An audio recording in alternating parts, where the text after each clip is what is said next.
right now, see who's gonna get on. Probably gonna take this stream down. I should probably stop playing this music. Yeah, the one person viewing, that was me. I have to actually view my own stream to mix the right way.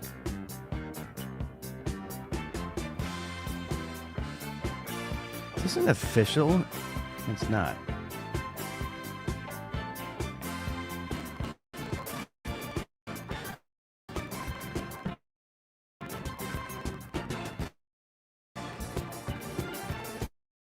I'm gonna have this play once.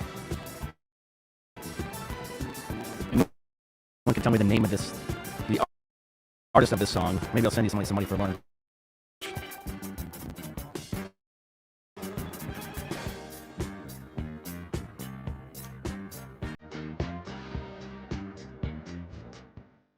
We're just bumping here for a minute, guys. My Facebook account, and they don't know the password.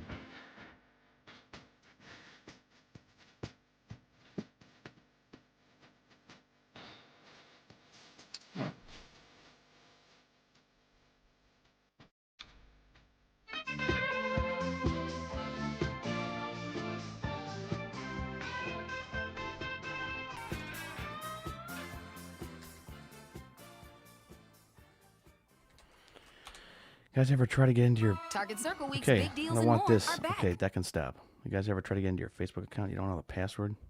Story of my life. There we go. I got it. I got it this time. I have like triple security on my Facebook page. You guys should have that too with a lot of your. Oh, why is it asking me to show notifications? I don't want them to show that. Whatever. It's just okay. I always confirm it's me. Okay, now we're on. We're live. Not sure if Greg wants to hop on. He doesn't have to. I was joking with him. I said most of the live streams he gets onto is too tired, which I don't blame him. I'm also as tired. So, but we're live. We're at it. We're making some hay here. Good to see you guys tonight. It is September 29th. And we are getting really close to the Equip Expo. That's well, they say it's the 23rd, 21st, or the 24th, but it's really the 22nd through the 24th. But I can't believe some guys don't try to plan for the Equip Expo. I just can't believe it. And like even on their website, I will say, okay, you have to scroll down. Yeah, it's the 21st or the 24th. But on their main website, they don't even make it obvious that it is the 21st or the 24th. You have to like scroll down to look. So, but I don't get it. I used to be like this for the longest time that, oh, I can't take the time off to go to the expo or do this. But hey, taking pride in our industry and what we work and what we do is actually real good. And even with the expo, guys, I mean, this is the Super Bowl of our industry. And I don't care what you do. If you strictly mow, show up for it. I mean, this is going to be a lot of fun. And the website's nice, but they got to rearrange where they put the dates for it. But remember when I first heard about the Equip Expo, it's called the GIE. That was probably about 10 years ago. And then I don't know why they changed it over. I should probably ask, why was it changed? Let's see why was GIE changed to Equip Expo. Or renamed. They're renamed to Equip Expo. So, that provide information doesn't contain any details about GIE being renamed to Equip Expo or reasons behind such a change. They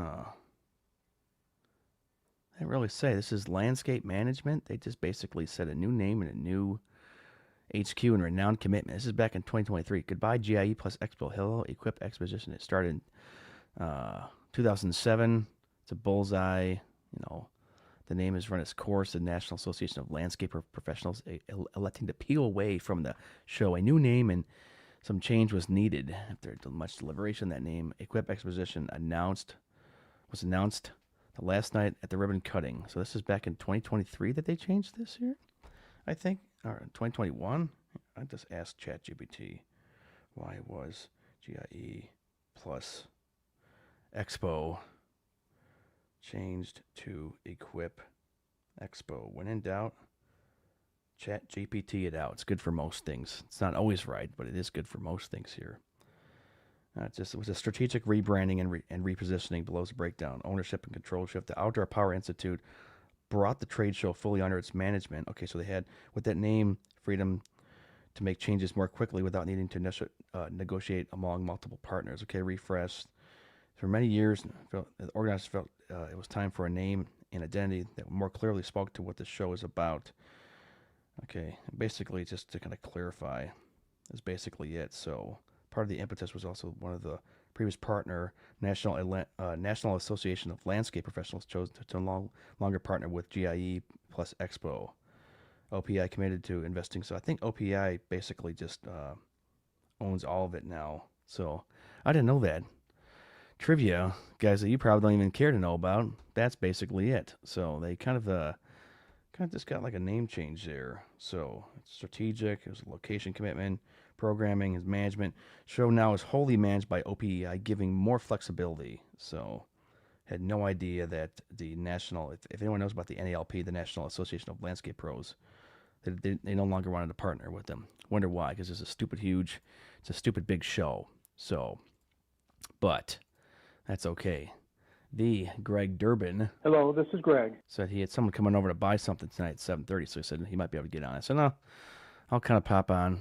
If he gets on, great. If he doesn't get on, that's okay too. So, oh, you ever close your email out? Have my emails open and stuff, and just closed it. Need to have this open. I tell you one thing, guys. The allergies have been kind of hit and miss the past about 2 weeks. When it got cold and everything, it was great. I could breathe. When it warmed up again and everything got really dry, they got bad. Like, holy smokes, my allergies got bad. And I kind of had like a weird cold thing for like the past 3 days. My son had it, and then it was like a sore throat and kind of stuffy, but not really that bad. So, it is what it is, but might take some Flonase tonight. I've been trying the Flonase just randomly, like maybe once a week, and it works out great. So, but allergies were kicking me today. I know Cameron Duncan, Mozeri. Lawn Care Life, he's got that allergy problem. I think he got a nasty case of the Virginia creeper as well. Virginia creeper. Is there any sounds for the Virginia creeper? Virginia. Let's see, Virginia. West Virginia. I don't know what this is. Not sure what that is. Some of these sounds I don't know what to play. So, there's no like West Virginia. Virginia the forest walking. Virginia sound of the forest. Not sure what that is. Playing sounds that probably don't make any sense, but yeah.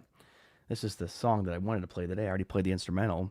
Hopefully we don't get totally slammed for that song that I was playing earlier there. If not, then I'll just cut off the first 2 minutes. Copyright's getting they're more strict with the copyright now, but it's kind of loose though too, because I put stuff up there, like it's mostly just the sound drops, and they'll be like it's copyright, but it doesn't affect it. But I'm OCD, so I'll still get that section trimmed out.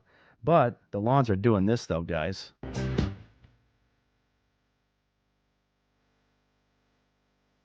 Yeah, the lawns are burning up again. So we had some rain that came through last week. Was nice, and greened up everything just a little bit. That's what I like. It'd be fine if it just was dry for like 2 weeks, and then and then we got a little bit of rain just to keep everything kind of going here a bit. But back to what I was talking about. Yeah, Expo's coming up here soon. If you guys aren't going, consider going. You can use Turf Nerds promo code or Tony.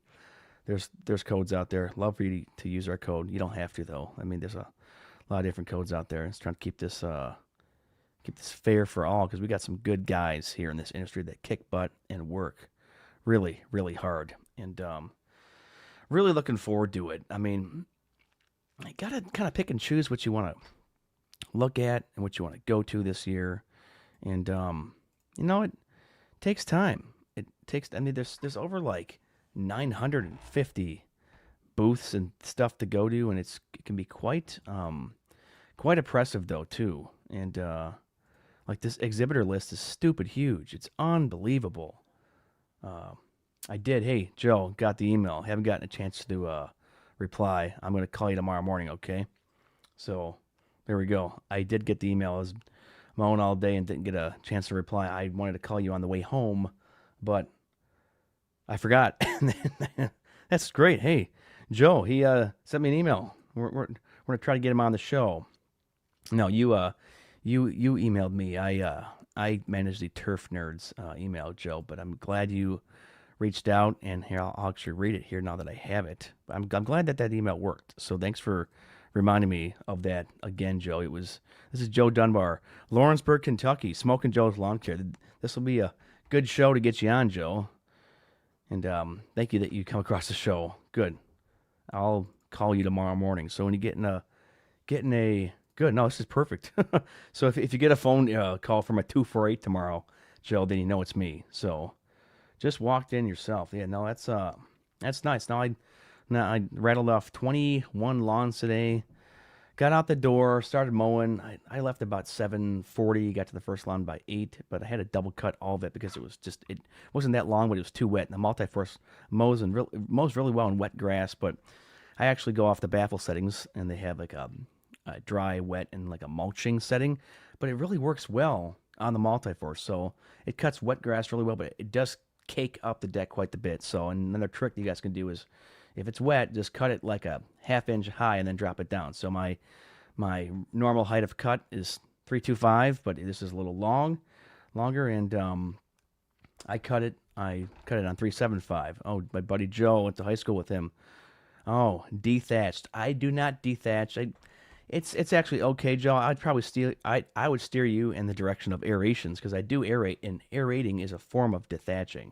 So we could double aerate it, and that would really free up a lot of your lawn and make it be able to breathe more. It's like when lawns have a whole bunch of thatch on them, it kind of suffocates the lawn. So a different, more or way to do it that's less messy would be aerating. But dethatching, I have no problem with them. I just not a fan of it because it's just the mess that you have to have picking up after. There's a guy in the neighborhood just at where I mow up the street from my parents, and he must have a whole bunch of free time or something. I'm not sure, but he literally he sodded part of the yard and then overseeded a spot where he had a tree.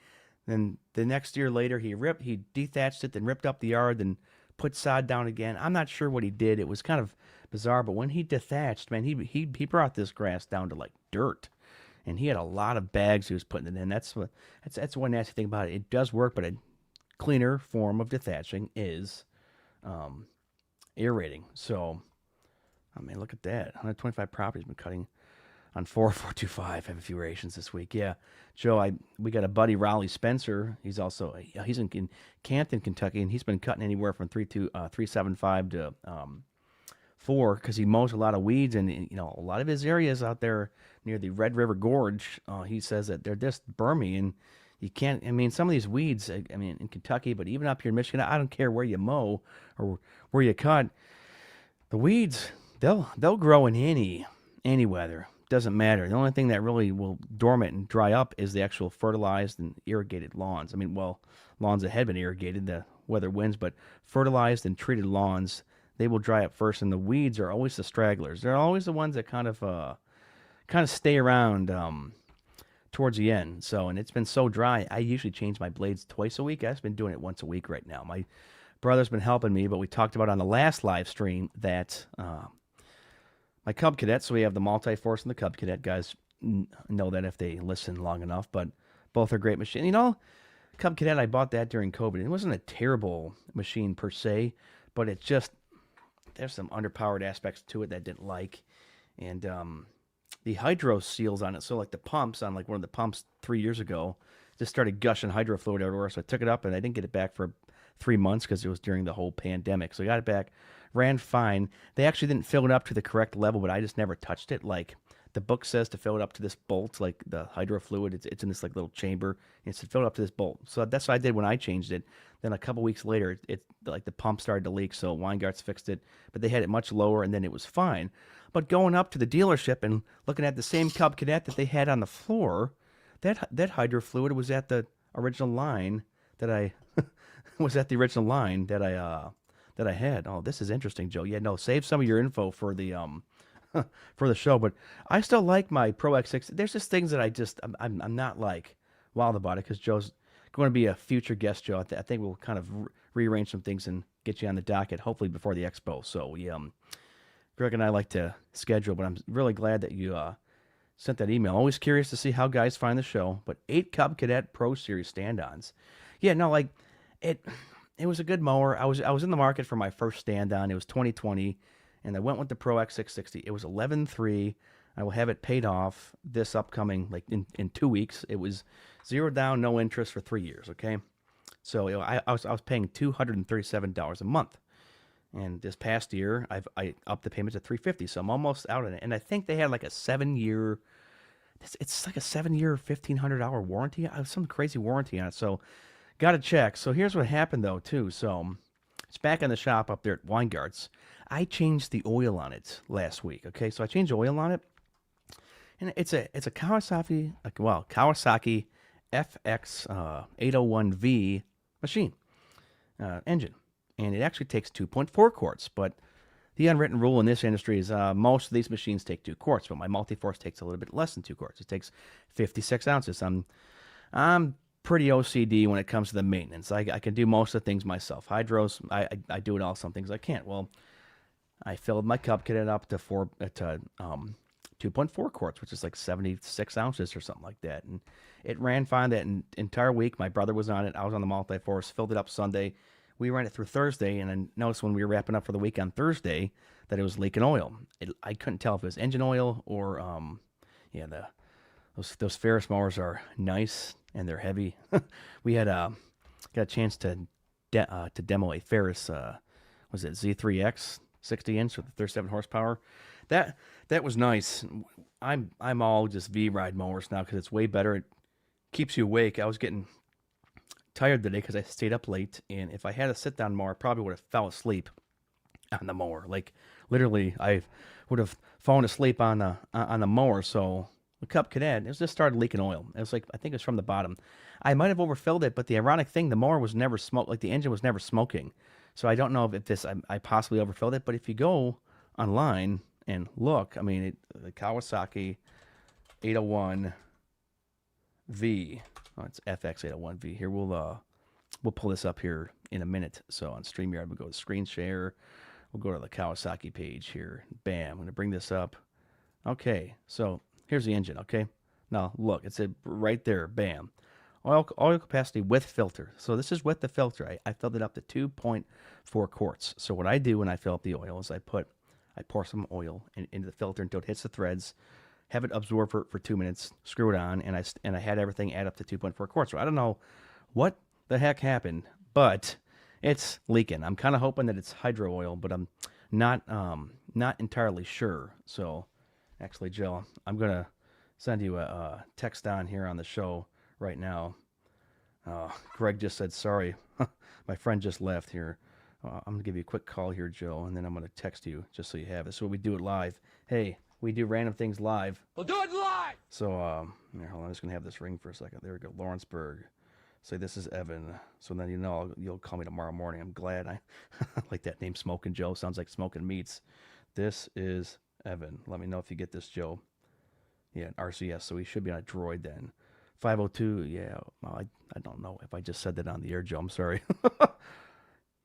I could put some dye in that to figure out where it's leaking from there. I'm not entirely sure. It's just disappointing, but then the Multiforce, so the problem is with my Toro Multiforce, so it's at 2,400 hours on it.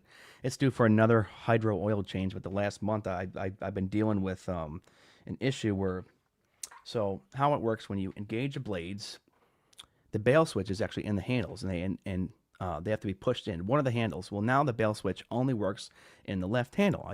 I took it up to Mark's Outdoor Power in Northville. Joe's a local. He should know where that is.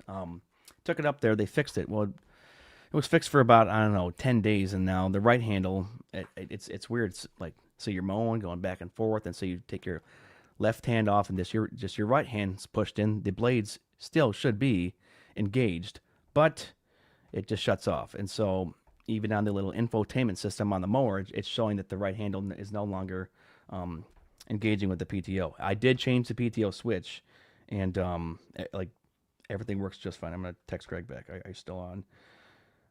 Still on. Here, hold on.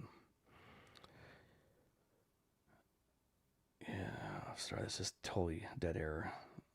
Anyways, so yeah, gotta take it back up to Mark's Outdoor Power and have them look at that. And I've been calling them, and they said, "Oh, bring it up." And I couldn't bring it up this past week because I was actually out of town on the west side of the state, taking some pictures for my friend's engagement. So that was fun. And then I told him I would drop it off today, Monday. Well, I didn't have didn't have the time to do that, so I'll just keep on mowing with it this week. My brother will be helping me Tuesday through Thursday, and I'll probably just have him mow the entire time because I'm picky with how I trim, and it's harder to trim. So I trim on the Segway. So I actually have a Segway, and I trim on it. But the problem is my brother does not get as close to the, I guess, property lines and obstacles that I do. So when he trims, he leaves like 7 to 8 inches of space, and it's much more harder to feather and trim that out. So we won't really lose any time just having me walk around an edge and trim. I'll still edge the driveways on the Segway, but when it comes to whipping tomorrow, I'll be in walk mode, and we got to get through, I think, 28 lawns. So we got a 4-stop, I think a 10-stop, a 1-stop, and then an 8-stop. So we'll get through it, but it's always fun. You ever had those days where a mower goes down? I mean, in the industry, we know you got to have a backup, and Cub Cadet was the backup, but that thing's down, so that's okay. I've been impressed with this engine overall, though. 25.5. Now my multi-force is a what's it? It's a Kohler. Should know the engine. It's a Kohler. What's it? 740. What's it called? Command Pro CH 740. I think it's this one. No, it's not that one. I think it's a 790. Here, you know what? I'll just search this. Toro Grandstand Multi-Force 60. This will pull up. I think they actually Toro just came out with this thing, guys. You can actually retool your engine because my engine's getting up there. It's getting kind of old, and so like you can recalibrate and put a new engine in there. I think it's anywhere from a 29 to a 32 horsepower. But they were saying that 740. Okay, they're saying that at least Sean Spencer, when they retooled his Toro HDX mower, they put a carbureted engine on there. I don't want a carbureted engine. I want a EFI engine. If I'm getting an upgrade, you can bet your butt that I'm going EFI. So that's really the way to do it. Here we go. So it's this one here. What's looking for the engine on this here? Oh, Kohler. It's just 747, 26. But it's a Command Pro. That's just the horsepower and CCs though. It doesn't say what it is. It usually has like the engine and all this other jazz on it. Promotions. You can't really tell what it is. Do any of you guys actually use this Horizon 360? I know Cameron does with the Lawn Care Life in Moser because you can like track your business and see where like the crew is and all this different type of stuff. But I'm a big fan of the Turbo Force deck. This patented adjustable baffle is incredible. This is one thing that I would recommend for you guys. Oh, check this out. I didn't know that they had. So these blades here, they have those notches. I think those are just the waves. But it doesn't say, tell me the engine. I'm not going through the part. Okay, brochure. This might do it. Here, let's see the multi-force brochure. Luckily, it's not actually pulling up here. I'm going to have to stop the screen here and then add it back in here again. Here, hold on. Oh, this has been entertaining. Let's just go through multi-force manuals, see what it is. Oh, yeah, no. This will be kind of interesting here. Let's see. Yeah, I mean, all of them say 4.7 to 5.5 acres an hour. I have the 72524. There's also 7253L. That literally must be the same thing. Okay, well, that's a 52 then. Okay, dummy. So, going to be getting the plow on it this year. Kind of want to get that leaf plow for it, but if you're getting the snow plow, my buddies also use the snow plow with the leaf plow. So, yeah, versatile. Yeah, so, I mean, there's a ton of accessories for it. I think Toro, they did a pretty good job with it. Praise God that mine is paid off. So I paid this puppy off quickly, absolutely quickly. And so they like here they have this 2-stage snowblower you can put on it. That just seems like that would be just a bear to use. Honestly, just an absolute bear. They also have this power broom. Boss plow is the way to go. I think the leaf plow is. I think it's under $1,000. I went to Weingart's, our local dealer, the other day, and I'm pretty sure that it's roughly $800 for that leaf plow, but I'm not entirely sure. I have the mulch bucket too. Love that. Now, this tine rake. Okay, so they do have a dethatcher. If Joe's still uh, watching, I'm not sure. I could get something like that, but I would probably steer Joe into getting or letting me aerate his yard. I'll give him a deal, double aerating it, and that serves as a form of dethatching. Now here's the deal. So they also have this hook aerator here.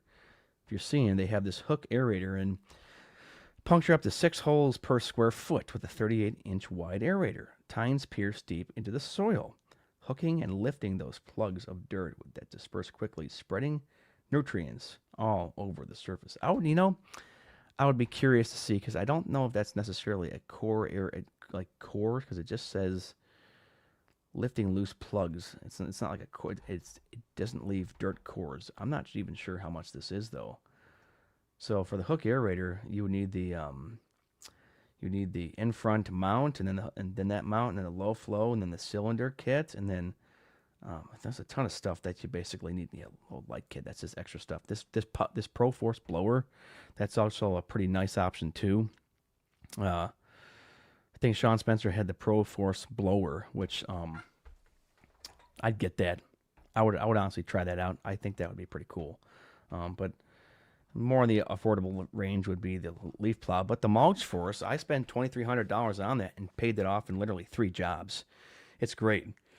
Move up to 10.7 cubic feet and 250 pounds of mulch. It speeds up to 10 miles an hour. Yeah, but who's getting around there?